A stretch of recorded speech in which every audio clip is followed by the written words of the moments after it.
All right, Washington commit Chloe Briggs, welcome to the show. Thank you for being on. Thank you, I'm excited. When was your first time you remember seeing a basketball, or what was your earliest memory? I remember playing on the little baby hoops that babies play on. I remember watching with my parents Laker games back when they were really good and in the championships and playoff runs. I also remember when I was about 3 to 4 years old playing on a team and just getting started and being so excited to play. That's awesome. How did your parents influence your love of the game, or like, can you talk about, did they play basketball? Can you talk about that? Yeah, so my mom played in high school for Chino, and she actually played against Diana Taurasi for I think 3 of her years there. And then my dad also played in high school.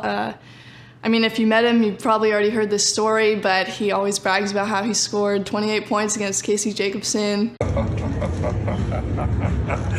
I dominated him, absolutely dominated. 28, see you, Casey.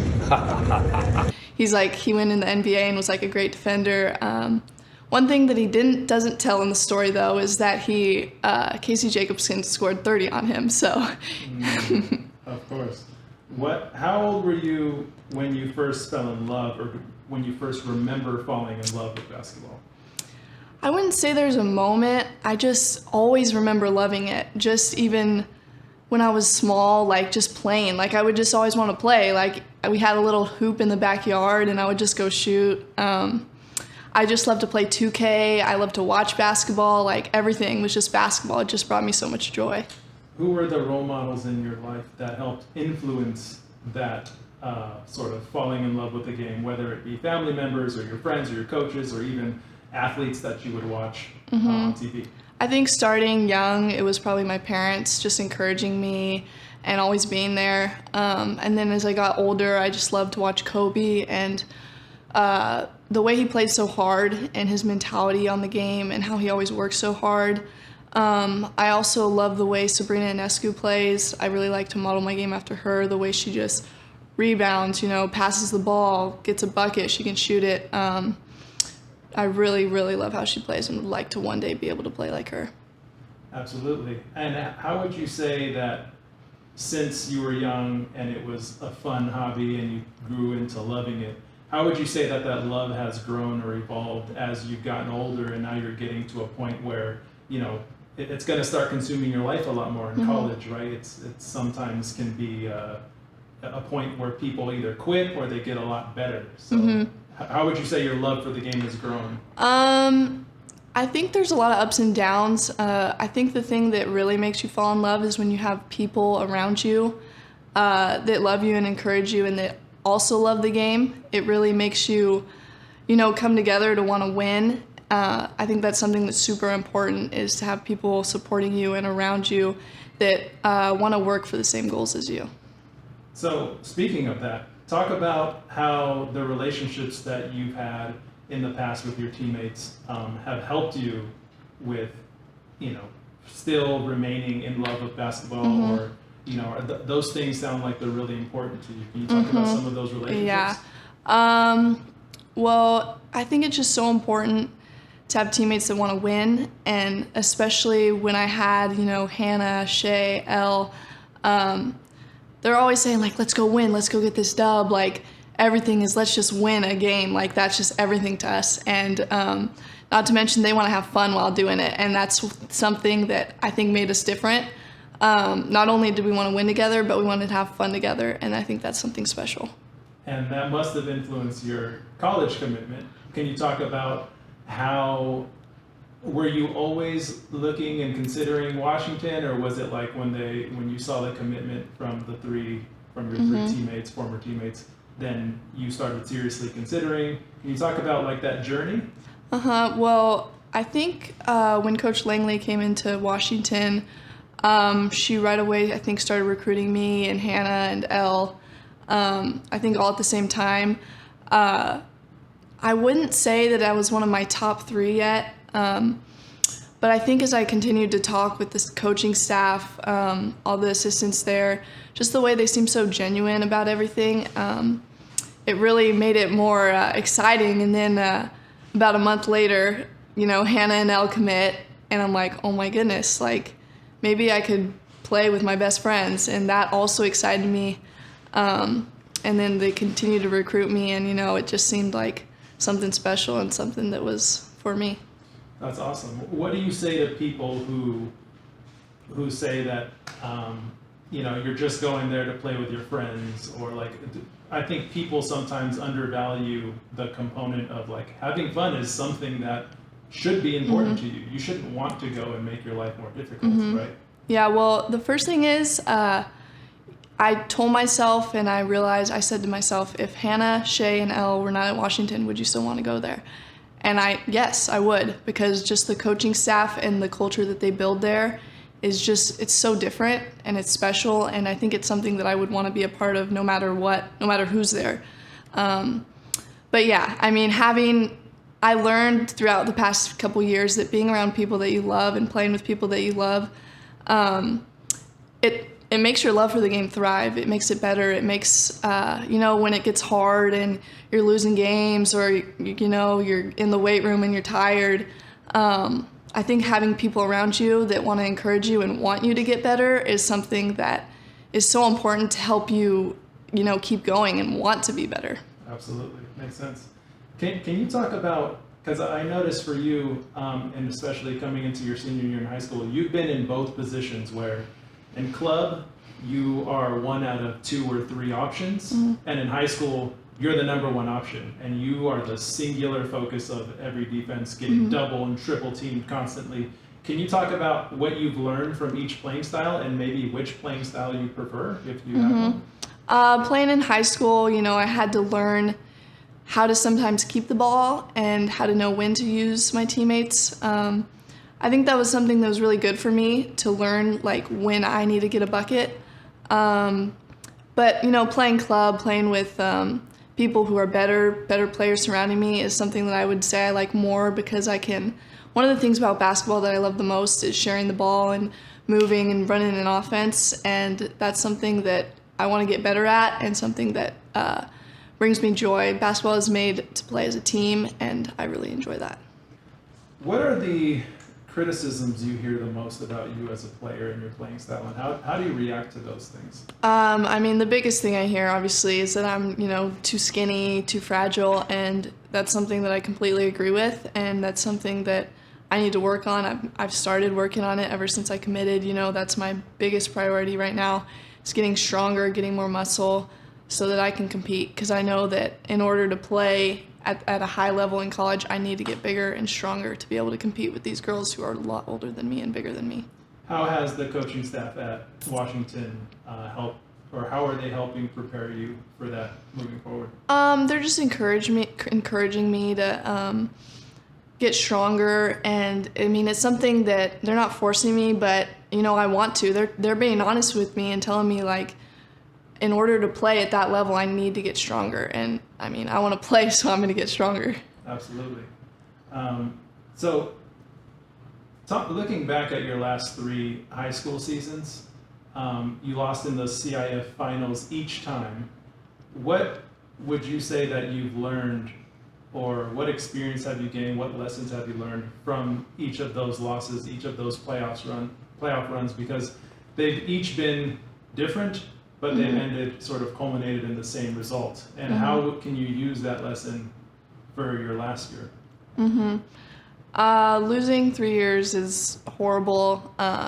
After the last one, just this year, I was in a slump for probably about a month. I didn't even want anything to do with basketball. I was just so upset. I feel like that was definitely our year, but I have learned a lot. I've learned that I need to work harder. Throughout the years, I've learned something each year. The first year, I learned that I need to use my teammates more, and I can't just do it all myself. The second year, I learned that I have to keep playing hard the whole game because I let down in the fourth quarter. And then this year, I learned that, this year it was just unfortunate, but what I got from that game is that I needed to play better defense and I needed to rebound better, ultimately, which meant I need to get stronger. So that's what I'm going to work on this year. Awesome. Sort of on a similar note, a couple of months back, your ranking fell pretty significantly. How much stock do you put into rankings like this in general, and how do you react when you see this news, and do you feel like you deserved either ranking to begin with?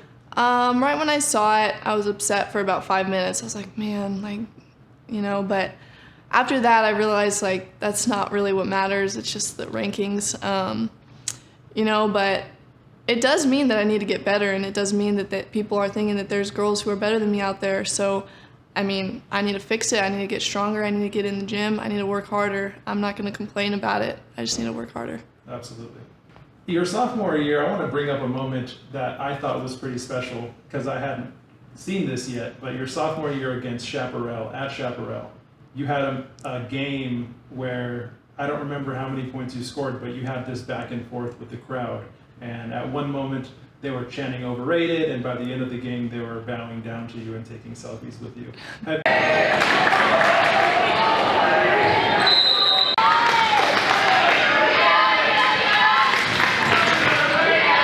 Can you talk about that experience? Have you ever experienced anything like that? Nothing that extreme. That was pretty cool.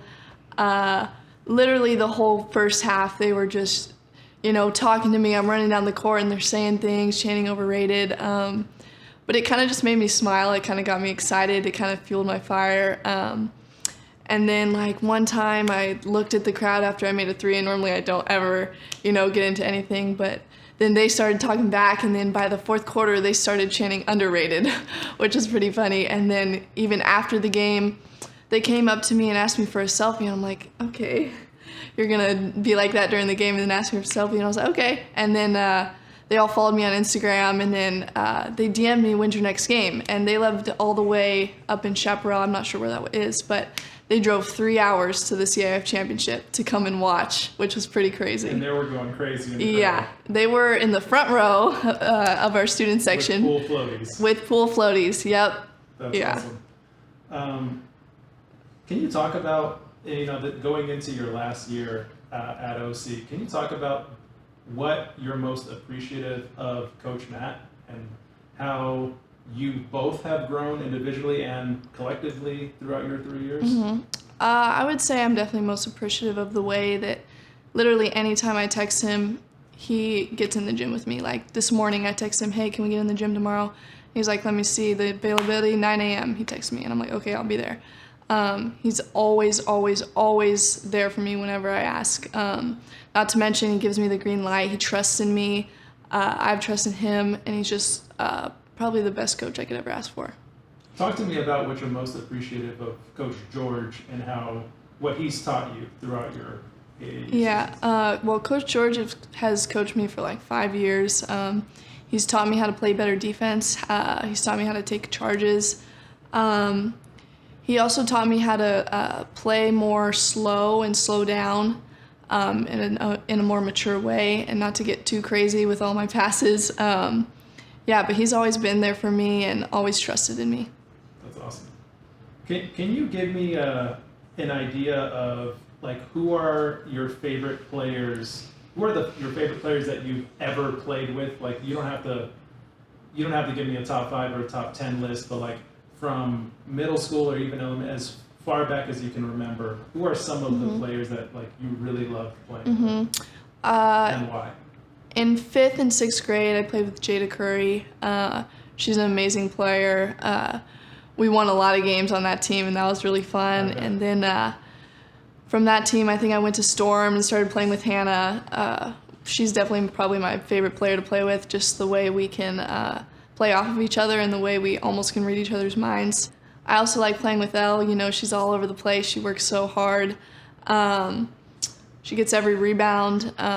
And she's so encouraging, literally the most encouraging teammate I've ever played with. She's literally every single player's personal hype man, and it's just amazing to play with her. And then even my last year playing with Shay, she's a beast. She's so encouraging too, just like Elle. Like they're just amazing teammates and people that I just want to play with. That's awesome. Can you describe a little bit more like your friendship with those 3 girls? Can you talk about like who's who's the wild one? Like, who's the mean one? Who's the first one to get everyone together to hang out? Who's the first one asking you to do a TikTok dance? Well, Elle's the answer to most of those questions. She's all over the place, you know. Oh, let's make a TikTok. Oh, let's go do this. Oh, she's literally the most crazy, genuine, funny person you'll ever meet. Hannah's a little more mellow, you know, chill. If we lose, Hannah's like this. Well, yeah, because you have to stay consistent. But when you win, you can get excited. A little. Well, I am excited. If you win the championship, are you going to be like, Well, yeah, if I win the championship. no, but always wants to shoot, always wants to play basketball. Hey, Chloe, let's go 1v1, let's go shoot. And then I would describe Shay a lot like Elle, you know, let's go do this, let's go do this, let's go make a TikTok, let's go do this. They're just all over the place, but they're literally a blast to be around. You know, I FaceTime them probably twice a week right now when they're at UW, and literally every time I FaceTime them, it's so loud. Like, it's just them four and Tegan in a room, and it's never quiet. Like, I FaceTime Hannah, and it's just never quiet. It's literally like a madhouse, and it's just so funny and entertaining just to be on the phone. Of girls that you've played with even recently or as far back as you can remember? Played with or against? Played against. Recently, I played against Amari Whitting something from Adidas team, and she was just a beast, like so tough on defense, could get a bucket whenever. She was really good. Kiki from Stanford, I played with and against her, and she's just amazing the way she plays. I love the way she plays. She plays so hard. Kiki Rice, played against her last year. I love the way she plays too, so calm. But yeah, those are some of the girls I would say. Awesome. If you had to pick one song to warm up to before a game, which one would it be? Well, I do love country music. A lot of people might not like me for saying that, but I pretty much only listen to country music, you know, Morgan Wallen, Luke Combs, Thomas Rhett. Yeah, if I could pick one song though, I don't know. It changes. Every 2 weeks I get a new song. So you're trying to make country popular, put country Yes, on the map. country is it. I'm telling you, just listen to it. It's amazing. Just trust me. I love it. I'll take your word for it. Both of your sisters at Ontario Christian. What do you most look forward to playing with your sisters? It's pretty exciting playing with them. I mean, there is fights in practice and all that, but it's just fun. You know, we do love each other, and playing, you know, sometimes when we all get in at the same time, I just look and I'm like, there's no way we are all, 3 out of the 5 are Briggs sisters, and it's pretty surreal, like being able to play with your sisters basketball on the same high school team is just pretty exciting. And I'm excited to see if they could get better and if we could do something special. That's awesome. Can you describe like their personalities for me and how they're different and how you see those differences sort of manifest on the court? Well, personality-wise, Kaylee, my middle sister, is just the life of the party, you know. She's always wanting to go do something. She's crazy. On the court, you see that 'cause she's just a beast on the court. She's all over the place. Probably one of the most hardest hustling players you'll ever see play. Like, it's literally crazy. And then my youngest sister, Crystal, is she calls herself the bench captain, and she gets the bench to do cheers all through playoffs. Last year, they were doing like the canoe and the baseball and golf and Doing the bicycle, I think. yeah, bicycle. Yep. She's the captain of that. She leads that. She says our cheers, and that just shows here because she's just always, you know, wanting to do something. She's like obsessed with her boyfriend Ty. That's all she can talk about. But yeah, they're really fun to be around. And Awesome. Well, thank you, Chloe. Thank you for opening up to us, and good luck this season. thank you.